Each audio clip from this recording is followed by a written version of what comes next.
Hi guys, Akira. Өнөөдөр хэдүүлээ Omniscient Trader буюу бүхнийг мэдэх уншигч үзэл сурталчилгаа 6 дугаар ангийг хүлээн авах гэж байна. Та бүхэнд манай бичлэг таалагдвал лайк болон subscribe дарахаа битгий мартаарай. Ингээд хэдүүлээ бичлэг рүү орцгоё.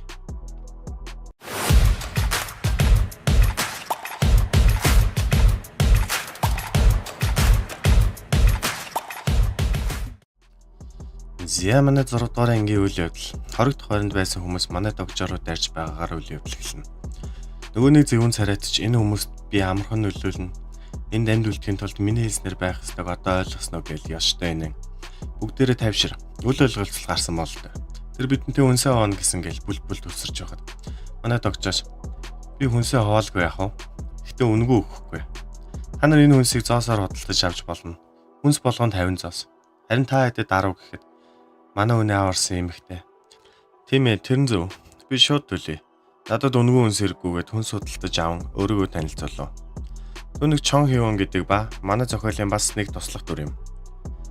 Чон Хивонч манай хэдэд хандав. Та нар одоо болж үз. Энд ирэхлээд байгаа. Тэр энэ хүнсийг авах гэж амиа эрсдэлд оруулсан. Та нар ч бас тэд нар шиг түүнийг шулах гэж байгаа юм шүү дээ гэхэд. Манай өрч ойлгосон бол догжоо суучлалтгүй хүнсийг хөдөлж ав. Хэн нэгэн рүү зоос шилжүүлэхдээ 7 хуруунуудаа нийлүүлэн хэдэн зоос солилцохыг хүсэж байгаагаа бодоход л болно. Чон Хивонч яг үндэ үндсэн бүлгийнхэн хоол хүнсийг монополчлон энд байгаа хүмүүсийг тэжээж байгаа юм шиг харагдах боловч дараа нь хүнсэнд явуулах нэрдлэр эндээс гарan тэднийг алж зоосыг нэрэмдэж байгаа. Өнөөдөр өглөө намайг тэгсэн шигээ гэв. Энэ үед ч манай хянсан яагаад бид нар заарсан шигээ тэдэнд бас 10 зоосоор зарж болохгүй гэж. Энэ байдлаар хэн ч авахгүй юм шиг байна гэхэд догжаа. Харж л аягээд өглөө болоход бүх хүнсийг нь үндсэн бүлэг хөдөлж авсан байв. Хивонч орлон тэр моосо хоёр нүртэй новшнууд гэхдээ зэрэгцэн үндсэн бүлгийн зөвүүн царайд гарч ирв. Өнөөдрөөс та нарт өгөх хоолыг хязгаарлаж байна. Нэг хүнд 3 жигнэмэг. Хэрэг та нар илүү ихийг амар байвал хайвуулын багт орж болно гэхэд хүмүүс ч уурлан та нар биднийг үхэх гээд байгаа юм уу гэтэл мань зөвүүн царайд. Тэгвэл та нар өөрсдөө хүнсэндээ явбал яасан юм? Хэрвээ хайгуулт юмар гэвэл би үнэхээр ингэмээрг байгааз энд байгаа догжооч гэсэн надад их хүнтэй хичээл заасан. Та нар идмээр байл өөрсдөө үнцэнэ батал. Би өөрсдөө хүнсийг хэрэгтэй гэж үзсэн юмар солино. Бидэнд ийм хичээл заасан баярлалаа догжоо гэл манай өнрөө хүмүүсийн уур бухимдлыг шилжүүлнэ. Нөгөөд нь тэнгүүч тэрнээс л боллоо гэхэд ёо тэд дахиад л хүнсийг монополчлоод авчихлаа.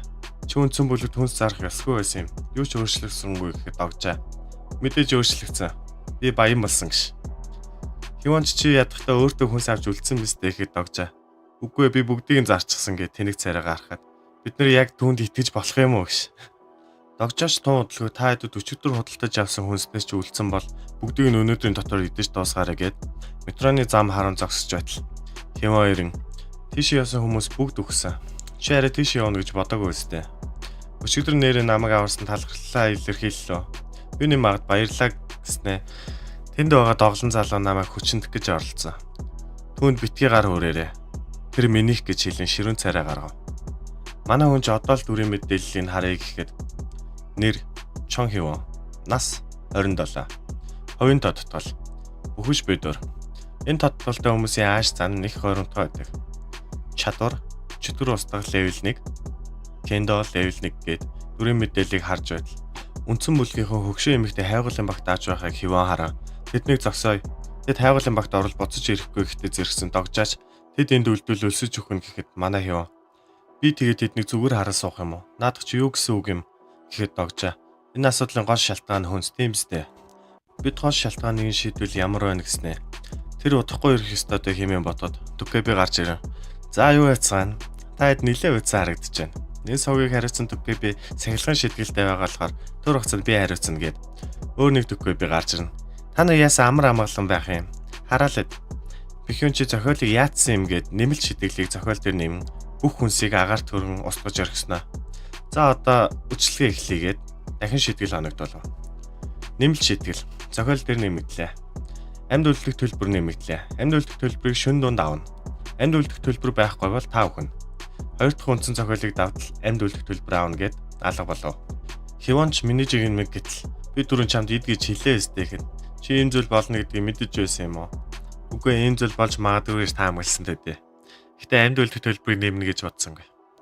Манай эзэж бид одоо яах вэ? Хайгуулын багт орох уу гэж асуухад бид дээшээ гарахгүй. Тэр газар өглөө өрхөл гэсэн үг. Гэтэ бид тийш явж хүн цуглуулах хэрэгтэй гэтэл бидний мэддэг дэлхийн өөр болсон болохоор бид өөр хүнсний нөөц олох хэрэгтэй. Бид мангас агнах болно. Бидний зохиолыг давах баг хэрэгтэйгээд хүмүүсээ цуглуулад явах гэтэл нөгөө зөвүүн царайд чи манай гишүүнийг багтаа оруулаач. Бид ч бас зохиолыг яаж давахыг мэдмээр байна гэд нөгөө л нэг найдаа хамуу нам менежер өгөөд явуулав. Манай хэд ч Хивонд санаа зовн би чи яаж вэ зүгээр өгөхэд Хивон надад биш Гилионд л санаа зовох хэрэгтэй. Тэр жаахан хүүхэд гихтэн зэрэгцэн догжаа. Та хэд нэг зүйлийг мартаад байх шиг байна. Хэд хоногийн өмнөөс бидний мэдих дэлхий өөр болсон. Одоо эмэгтэйчүүд хүүхдүүдийг сул дорой гэж дутуу үнэлж болохгүй. Гилион тэдэнд харуул гэхэд Гилион ч өөрийн чадвараа ашиглаа ойр хавийн шавжнууд дээр ярилцаж эхлэв. Тэр урд юм байхгүй гэж байна. Хэдэн 100 м зам аюулгүй бол та. Надад санаа зовсон баярлалаа. Би та нарт ачаа болох гэж энэ хүртэл ирээгүй юм шүү. Явж энэ хүүхдэл бусдыг бодвол нөхцөл байдалд хурдан даасан зогцож байх шиг. Тэр үе санаа урд юу ч харагдахгүй замыг хан хаачсан юм шиг гэд гараа сонготол мэдэгдэл ирэн нэмэлт зохиол ирлээ. Нэмэлт зохиол. Хүнсний ан. Англиэл нэмэлт. Өндрөл и. Давх нөхцөл хоол болох боломжтой мангасыг агна. Цагийн хязгаар байхгүй. Шагнал 500 зоос. Манай хэд ч нэмэлт зохиол ортол урд нь дүүрэн мангасын зогц бай. Догжооч учрыг нь ойлгосон бол та жөнхөөс өөр хин тэхвдээ хэмээн бодсноо. Хивон чи киндод сайн гэлүүгээд бүгдэнд нь газрын харахны ясаар зэвсэг хийж өгнө. Та нар зоос үлдсэн үү?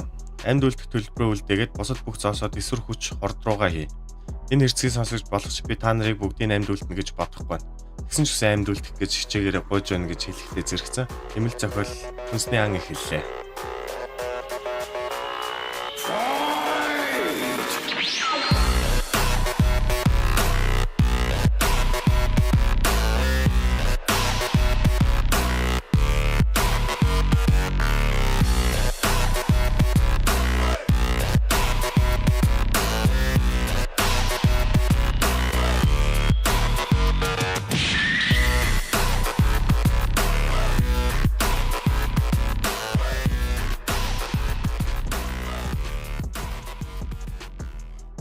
Бурхан минь, догжоо чи хэдийг алсан бэ?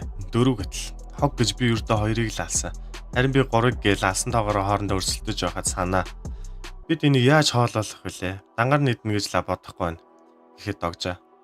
Бид одоо идэж чадахгүй ч арга олдно гэдэгт итгэлтэй байна гэд яаж идгийг мэддэг хүн шиг хариулт. Манай идэж догжоос сэжиглээ. Догжоо би чамаас үргэлж асууя гэж боддог байсан юм.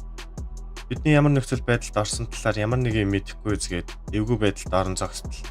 Өгөөл нэг лайтай нам менежер газрын хараханд байруулахдаа санаагийн гараас барай цогтооч ирэгдэн алга болов. Догжооч араас нь явах гэхэд чи Гилионыг л авч явах гэж байгаа мó. Түүний чадвар мангас илрүүлэхэд туслана. Хионыг харж байгаарай гэж Хёнсонд хэлэн цааш хөдлөв. Гилион догжоог хөтлөн түнэр харанхуй түнэлээр яв. Газрын харахнууд энэ газрыг харанхуй нуглаа гэдэг. Яг гэвэл бүх гэрлийг өөртөө сордог. Доош эсвэл дээш явж байгааг ялгаж хэлэх төвхтэй. Энэ үд Гилион догжоогоос та албаар явуулсан мэт гэж асуув. Догжоос сандраа юу гэсэн үг вэ гэхэд мангас тэр эрэхтэйг мөн санааг авч явахад та албаар мангасыг явуулсан. Би таныг харж байсан. Та яагаад тэгсэн юм гэж асуухад газрын харахны зуршлаас болоод тэд агнсан олзоо үүрэндээ хадгалдаг. Заримдаа тэд ховор үнэтэй зүйлийг хадгалдаг. Үрийг нь олох хэцүү олох ганц арга нь тэднэрийн ухаан хөнглөөр яв. Хааныг аваад явна гэж мэдж байсан ч санааг цогж хэрэгдэнэ гэж бодсон гэж хариулахад та тэгэхээр тэр юмнуудынх нь араас явж байгаа бах нэ. Тийм ээ, урамчаа урж яана гэхэд үгүй та хотлоо ярих томоо юм. Энийг ид зүйл татсан бол метрон намайг аврахгүй байсан юм. Би танд итгэдэг гэж хэлв. Энэ зохиолыг унших бүртэл энэ хүүхд их ухаантай мөртлөө өрөвдөлтөй санагдав. Эсэг явснаас бид бараг ирчихлээ гэснэ. Догжооч бурхан юм уу? Эсвэл гол дүр юм уу гэхэд догжооч тэр миний болсноор ч илүү сэргэлээ юм. Би бурхан ч биш, гол дүрч биш. Харин гол дүрүүд татархтай нэг. Гэтэл та энэ ертөнцийн талаар ямар нэг юм мэдэж байгаа ёстой. Бүх зохиолыг давбал бидний хүслийг биелүүлэх болов. Иймэрхүү түүхийн төгсгөл ямар нэгэн шагнал байдаг үстэй те гэхэд догжоо. Тиймээ чиний зөв гэж хотлоо айлна. Түнд хотлоо айлсан шалтгаан нь зүгээр л түүнийг үргэлжлүүлж амьдраарай гэсэн байдаг. Тэр үед мэдэгдлэр нэмэлт зохиол шинжлэглэлээ та газрын харахны эрдэнсийн сан руу орлоо гэж гараад байна. Тэр хоёрч холоос нам менежер санаа хоёрын хэрэлдэж байхыг ажиглан сууна. Нөгөө эхлэл хэсэг дээр санаагийн дугуй хулгай таалдагдсан гэж байсан да. Үүний шалтгаан бол нам менежер дугуйг нь хулгайлан санааг машинаар хүргэж өгөх санаатай байсан ч санаа метрон сууснаар дагаж сууж таарсан байдаг. Тэр хоёрын хэрүүлийг сонссон одны орд болон догжаач тэдний хэрүүлээс залхан. Өөр арга байхгүй бололтой гэснэ. Гартаа ирж байсан ясаа нам менежерийн зүг рүү шитгэхэд ард нь байсан хаан цууран харанхуй хамгаалагч гарч ирлээ. Нэмэлт зохиол шинчлэгдлээ. Нэмэлт зохиол харанхуй хамгаалагчийг ял. Харанхуй хамгаалагч гарч ирэхэд гэлэнтэй холбоотой байсан бүх шавьчнууд гэсэн биеийн модод догжоо түүнийг амраа нам менежер санаа хоёрыг суллаад харанхуй хамгаалагчтай толдохтой бэлдэв. Харанхуй хамгаалагч чөтгөрийн хааны айцыг авлаа. Харанхуй хамгаалагч айцын авраа гаргаж байна. Хувийн чадвар дөрөв дахь хааны идэвхчин айц хааны хүчингүй боллоо. Энэ үед харанхуй хамгаалагч догжоороо дарин манай 6 дугаар анги дуусч байна. Зэн хүртэл хамт байсан та бүхэнд баярлалаа. Манай бичлэг таалагдсан бол лайк болон subscribe дарахаа битгий мартаарай. Дараагийн ангиар уулзтлаа. Түр баярлалаа.